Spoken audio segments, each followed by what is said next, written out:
is Your Life, a program for all America. Brought to you by New Green Comet Cleanser. This is Your Life himself, Ralph Edwards. Hello, everybody. I'm speaking to you from the rear lobby of the new NBC office building next door to their television studios here in Burbank, California.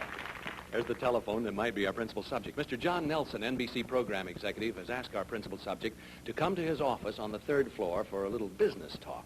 Well, their business completed. They're about to come down this elevator here right now. When the door slides open, you'll see a face as haunting as the face of Abraham Lincoln. And what memories will come to many of you when you see him? Memories of little movie theaters and silent picture days over a bag of peanuts or popcorn. We yelled with laughter at the antics of this sad-faced little man. He seemed to get into trouble every time he turned. I see the elevator has started down, so stand by for a great surprise. Oh, my. We called Mr. Nelson just a second ago to say that we had a little trouble on stage. That is, our Confederate, actually, Axel Gruenberg, our producer, called Mr. Nelson, said, would you please come down on stage? So Mr. Nelson is bringing our subject. And, fine. Hello, Buster Keaton. How do you do? I'm Ralph Edwards, Buster. I'm a fan of yours from way back. And the fact is, come on out here, boys. Buster, he smells her out. John Nelson, come over here, Johnny. John Nelson and I have kind of framed you. You see, you're on television, coast to coast. America's waiting for the story of what... story of one of the immortals of the silent screen, you, Buster Keaton. For tonight, this is your life. Our thanks, where's Al Gregory? Al Gregory of Paramount Pictures, who was in on the plot, thanks to you. Johnny Nelson, thanks very much, John. And Howard Ross over there, thanks so much. Look, Buster, you've been caught... you played a lot of practical jokes on people. You've been caught in one yourself now that you didn't create. Okay, boy? Are they here? They're not here yet. Well, stay with us, ladies and gentlemen, because you're going to see highlights in the life of a great personality who was loved not only by millions of people all over the world in the movies he made, but by the friends who worked with him in the industry. And here they are now, ladies and gentlemen, our host, Ralph Edwards, and our honored subject master comedian, Buster Keaton. Buster Keaton, Bob Warren. Pleasure to meet you. Oh, thanks so much. Well, did we get you or did we get you, man? We got you. Buster, for a younger generation who didn't see your films, we're going to decorate your life with bits and pieces from your movies, which have never been beaten for deep down, satisfying laughter. Come over here and sit in our chair of honor, will you? This is your life, Buster Keaton.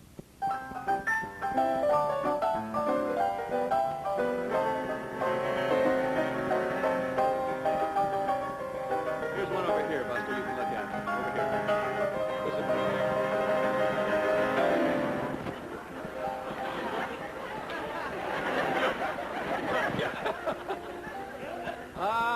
Your father teaches you early in life that a sure way to get a laugh is to sock somebody in the head with something. Your dad and mother, Joe and Myra Keaton, are gone now, of course, but they were both busy.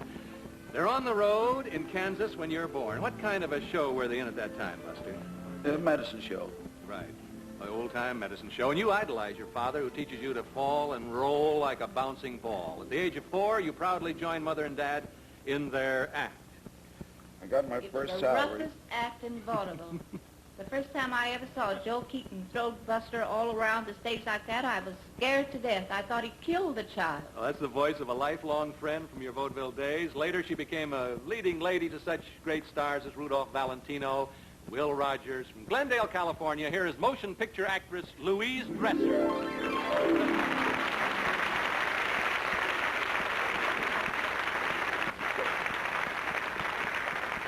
What part did Buster play in the act of the three Keatons, Louise Dresser? Well, he played the part of a very bad little boy. Now, don't you cry. You had me cry. It's a thrill to see these two wonderful people here together. My goodness, Louise Dresser, what memories. You know, one trick that Buster had that I remember very well. He used to stand on a table back of his father, whirling around a basketball on the end of a rope, while Joe was trying to shave himself with a straight-edged razor. The ball kept getting closer and closer and closer. All of a sudden, bang. Boy, Right on Pop's head. right on his head. And the audience would die laughing. Of course, what would your father do to you then, Buster, in the act? Wouldn't he? Well, if he caught me, I got it. He kicked you, he threw you off stage. Most people seeing your act know this is all for laughs, but now and then someone takes your falls and beatings seriously. And here to tell us what happened is a friend you haven't seen in over 20 years. From Muskegon, Michigan, where your family lived during summer vacations, is old-time vaudevillian Will Rawls. Here's Will.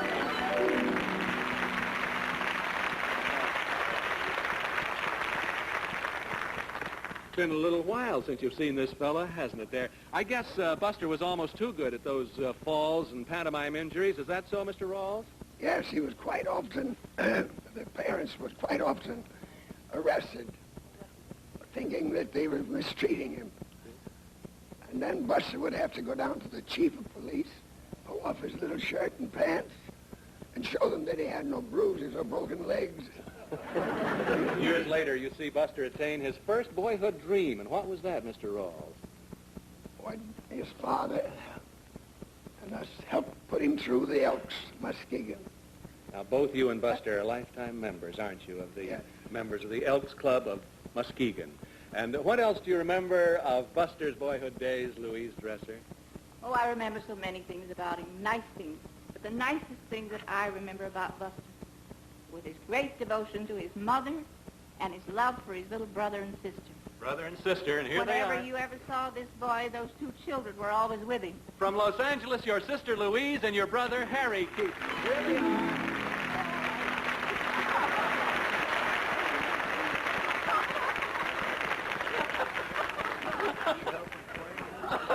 What? Of course she helped frame you. The whole family was there.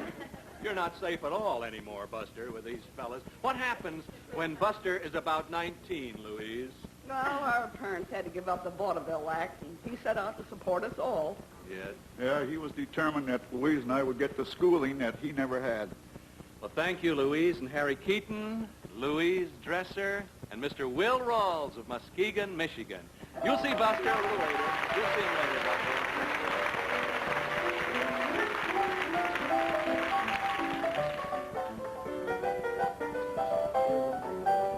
Where's the makeup man? He's not dressed. It was Roscoe Fatty Arbuckle who first offers you a part in his screen comedies. You feel right at home because you got hit with something the first scene you played, didn't you, Buster? Yep. What was it with? With Fatty. Wasn't it a sack of flour? Yeah, a sack of flour, about 3 pounds, and tied off tight, so there was no air in the package. Real rock. And I said, how am I going to keep from flinching? He says, look away from me. When I say turn, it'll be there. And it was, and you did He put my head where my feet were. You show such great talent that after you return, of course, you couldn't help but show talent on a head like that. But after your return from fighting in France in 1918, you're offered a chance to star in your own comedies. No movie actor ever had a faster rise to stardom than Buster. In less than 2 years, he was famous all over the A world. voice to awaken memories, Buster. He was the director of many of your earliest comedies. Now an executive with Spike Jones' staff. Here's your old friend, Mr. Eddie Klein.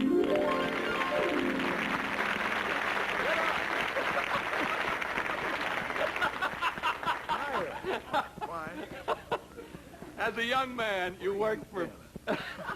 Right here, rehearsing. You worked for Buster Keaton. Spike was last night in a good show, too. Yeah. Wonderful start. As a young man, you worked for Buster Keaton, Eddie, a comedy genius. This man, Keaton.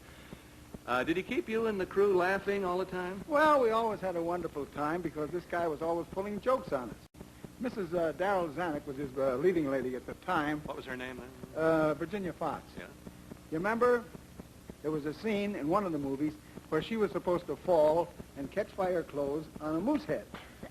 This guy says, put her up there and leave her there. We put her up. Then he yelled, lunch.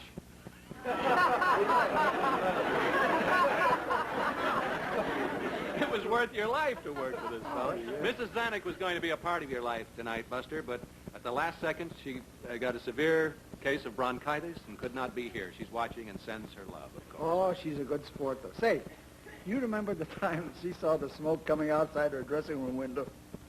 You remember? And she yelled fire, and she tried to get out the door, and it was locked. She went to the phone, no answer. Then you rescued her before she really fainted. Then she found out about you lighting those smoke pots out there. When leading ladies left your studio, Buster, they could face anything in the world, I think. Thank you for bringing us those memories, Mr. Eddie Klein.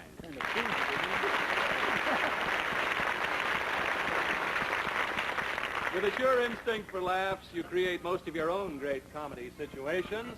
And how we loved it when you got into one mess after another. Now here, we see Keaton against a cyclone in Steamboat Bill Jr. Now the cyclone blew the hospital away, and there goes Buster in his bed. Oh, man, what a storm. Look out, Buster. Buildings have to fall on you there if you're not careful. Just missed it. Now the wind has really taken hold. Oh, it's really got you there. Keep fighting, boy. You'll make it. Don't give up. Don't give up, Buster. You'll do it.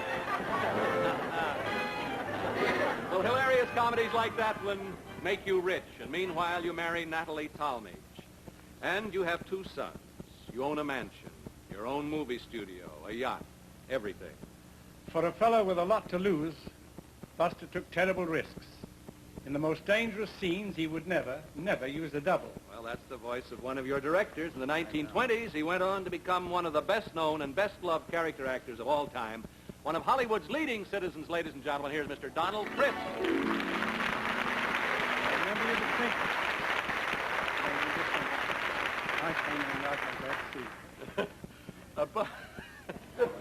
We were afraid what this fellow might do is Buster, you know. We're all kind of standing by. Buster gave you chills many times, eh, Mr. Chris?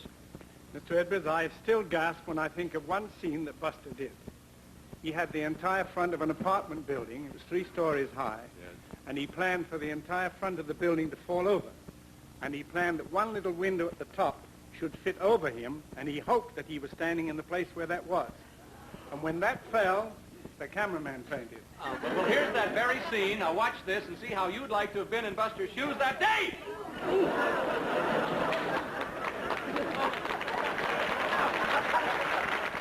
How do you feel today seeing it, Buster? Would you do it again? Oh, No. No.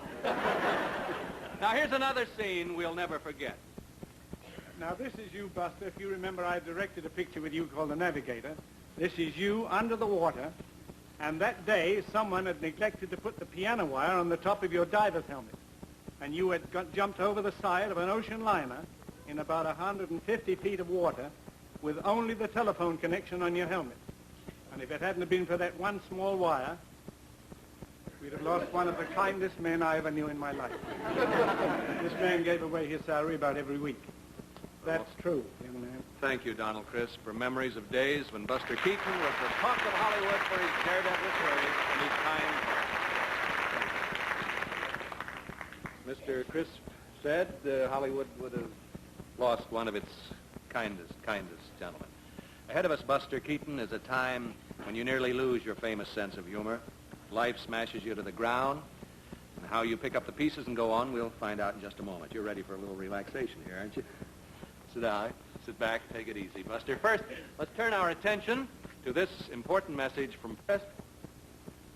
Thank you, and back to This Is Your Life. Buster Keaton, great comedian of the golden age of comedy. And here's a scene, Buster, where you're a freshman being tossed in a blanket by your fellow students.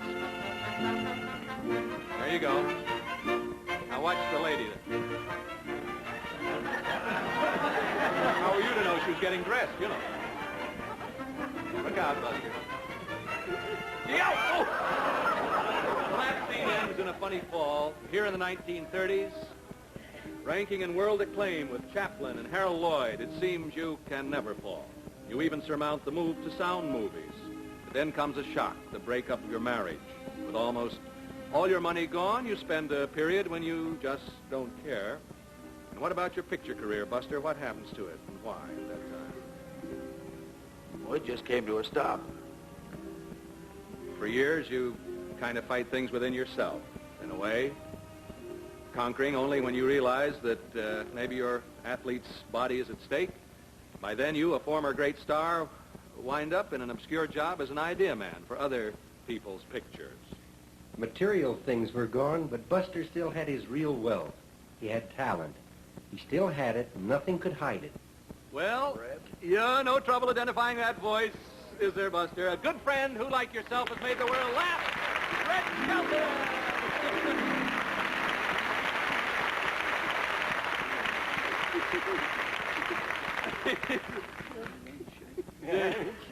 Did Buster contribute ideas for your comedy pictures at MGM, Red? He most certainly did, but Buster was so modest that I never knew that he was the one that was writing all these wonderful scenes and things that I was doing in the pictures. I remember one picture, Watch the Birdie, where I was a cameraman. Yeah. And I want to get a newsreel shot, so I see this fire truck coming. I run and jump on the fire truck. I slip and I fall and I almost kill myself. I think going about 25 miles an hour. I hang on the side of it, holding my hat, and it pulls into the fire station. Typical Keaton. Well, what's so funny about it, I mean, not only was it funny on the screen, but Buster stands in the background and goes, Did Buster give you any of his tricks of pantomime, too? yes, but he was very, very modest about this. He would always take me over to one side, and any time he had an idea, he would say, I think this would be a funny thing to do. And then I would go out and do it, but he always tried to make other people believe it was my idea. It was really Buster. His dressing room was kind of a get-together for the whole gang, wasn't it? He had all Didn't he kinds make of up some funny gadgets? What were some of the gadgets he had? He had a cigarette lighter, goldfish bowl, revolving goldfish bowl for tired goldfish. Yes. Besides good comedy ideas, did you gain anything else from the poker-faced kid here? Yes, I most certainly did. I learned the greatness of a comedian. I learned that Buster didn't care who got the laughs. He looked way beyond that. He looked to the people that needed laughter, needed one of the greatest cures like medicine is laughter, and I believe that you're one of the greatest doctors of comedy. Believe me.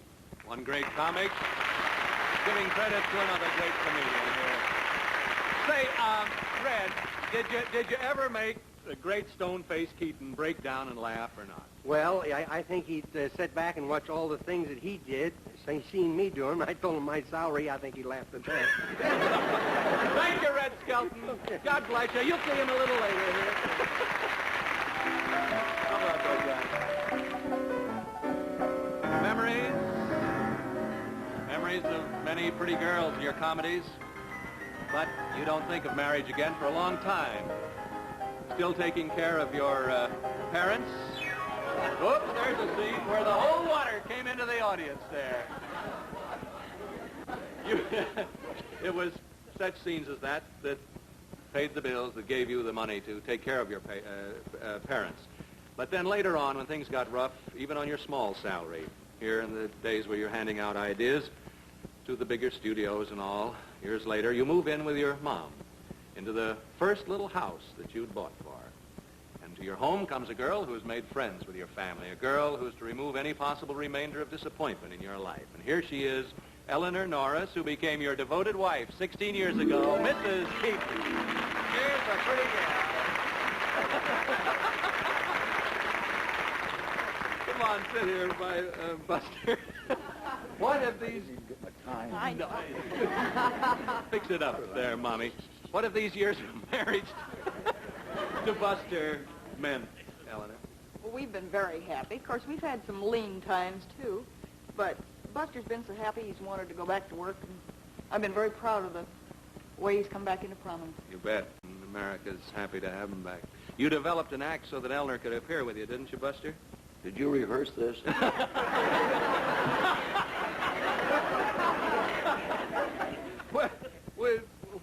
We sit around and talk what we're going to say, you know. Sometimes it comes out a little different, like when you get Skelton out here or someone, you know.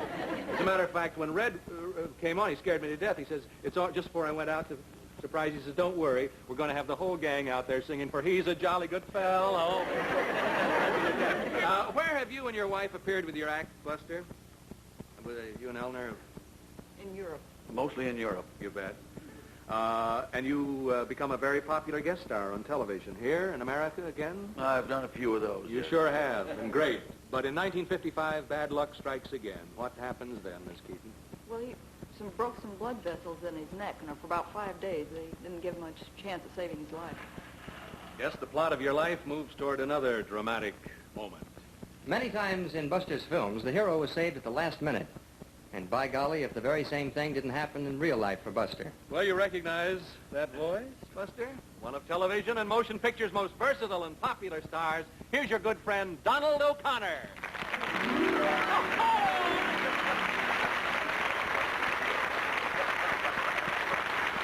Get up there together. Let's see them.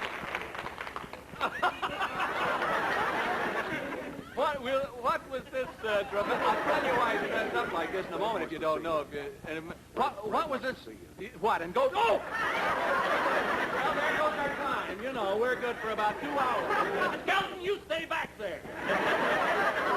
What was this dramatic event when Buster was so very ill, Donald? Well, Paramount was considering doing Buster's life story. Yes. And at this time, he needed a boost and everything. And he was in the hospital, and Paramount called Mrs. Keaton. And then Buster found out about this, and when he also found out how much money they were going to give him, well, he got well in a hurry. And you, Donald O'Connor, are playing Buster Keaton in Paramount's great picture, soon to be seen, The Buster Keaton Story, and I know all America is going to see The Buster Keaton Story when it comes out. What about this story, Donald? Well, Buster, all I can say is, and sincerely and from the bottom of my heart, it was a great thrill for me to play your life story. I'm very happy that you consented, because you've made me a very proud person, particularly just to know you. Thank you. Thank you, Donald O'Connor. Thank you. Well, completing this reunion of those nearest to you, here are your 2 sons. From Reno, Nevada, your son Bob. From Los Angeles, Jim. Here's Bob. And here's Jim. Bob, you're a builder in Reno. What do you say about this dad of yours? Oh, he's always been a great guy to us, Ralph. Wonderful. Jim, you're in the publicity division of 20th Century Fox. What did your father do with the loot he got from his life story? Oh, he bought a home and some land in the valley. He's raising some chickens and vegetables, Ralph, and he's as happy as he can be. Right? Right. Thank you, Bob. Thank you, Jim. The little man who never smiled has found a lot to smile about. Millions of people around the globe to whom you gave the blessing, the fun, and the relaxation of happy laughter, join me in saying thank you. This is your life. Gifted comedian, Buster Keaton. Now, in a moment, we'll look ahead and review your future, Buster. 60 seconds on one of our favorite subjects, ivory soap. Well, your future starts tonight, Buster Keaton, and the scene will be a gala party in your honor at the Hollywood Roosevelt Hotel, where your out-of-town friends have been staying. Red Skelton, you have your own room, don't you, Red? You'll have a 16-millimeter film of tonight's program. I need one. I mean the room. And this 16-millimeter Bell & Howell projector and a Bell & Howell movie camera. For Mrs. Keaton, Eleanor Crest has asked Marshall Jewelers, New York, to design this gold charm bracelet. With each charm holding a memory you both share, Marshall also has designed cufflinks and this money clip for you, Buster. We know your loyalty and affection for the Elks of Muskegon, Michigan, Buster, where you're a lifetime member. So for the Elks Lodge there and your buddies who love you, remember you, Crest will deliver this magnificent Magnavox color television set. A masterpiece of beauty, performance, and design because it's a Magnavox. The Buster Keaton comedies made valuable contributions to the forward march of the motion picture industry. So, on Lillian Way in Hollywood, at the exact site of the old Buster Keaton studios, Crest will have installed a bronze medallion to mark that spot for all time to come in your honor. And today, Buster, you're still active in movies and television, but the happiest hours are spent raising chickens and vegetables on your small piece of land there, San Fernando Valley. Now, I hear you've been longing for a small tractor to take some of the backache out of the hoeing and cultivating. Is that right? Well, Crest is putting you in the driver's seat of a wheel horse right away, the fun workyard tractor that will let you breeze through your work in the garden there. We know you'll have a whale of a time with this little beauty and the attachments if you wanted the cultivator, the plow, and the rotary mower. Well, this is your life, Buster Keaton. You gave the world the sunshine of laughter. Better still, through good luck and bad luck, you were able to laugh at yourself and at the comedy of life. Keep on making us laugh, Buster, and God bless you. Next week, we bring you again that moving story of a young minister who went to war, Colonel Dean Hess. I'm sure you'll all want to see those wonderful Korean War orphans again. So we'll see you next week.